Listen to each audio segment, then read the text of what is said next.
আসসালামু আলাইকুম। আজকে একটি সতর্কতামূলক মেসেজ নিয়ে এসেছি আপনাদের কাছে। সাধারণত অনেকেই ইদানিং বিকাশ বা বিভিন্ন ওয়ালেটের মোবাইল ব্যাংকিং এর প্রতারণার ফাঁদে পড়ছেন। তো ওদের প্রতারণা থেকে বাঁচার জন্য আপনাদেরকে একটি না আপনাদেরকে একটু মানে উপায় বলে দিচ্ছি আরকি, যে কোনো কোথাও থেকে ফোন আসলে, কেউ কিছু জানতে চাইলে এই ধরনের কোনো মেসেজ আপনারা দিবেন না বা এগুলিকে এভয়েড করে চলবেন। কারণ বিকাশ থেকে কোনো ধরনের মোবাইল ব্যাংকিং এর নেটওয়ার্ক থেকে কোনো ধরনের পাসওয়ার্ড ওরা জানতে চায় না।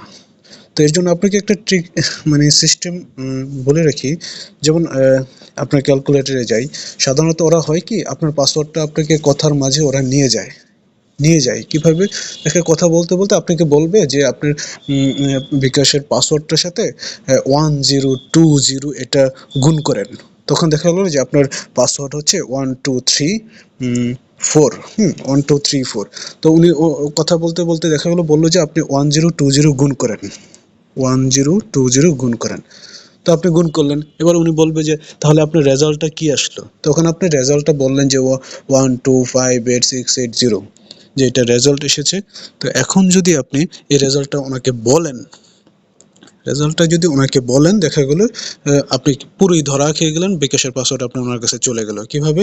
যেমন এটাকে ওরা আবার 102 দিয়ে ভাগ করবে, তখন দেখা যাবে যে আপনার যে পাসওয়ার্ড সেটাই আবার পুনরায় দেখা যাচ্ছে। তো এই ধরনের ফাঁদে আপনারা যাতে না পড়েন, সেই জন্যই আপনাদেরকে এই পরামর্শটা দিলাম আর কি। ধন্যবাদ। যদি উপকৃত হয়ে থাকেন তাহলে একটা সাবস্ক্রাইব করবেন, কমেন্টস করবেন, লাইক দিবেন। ধন্যবাদ সবাইকে।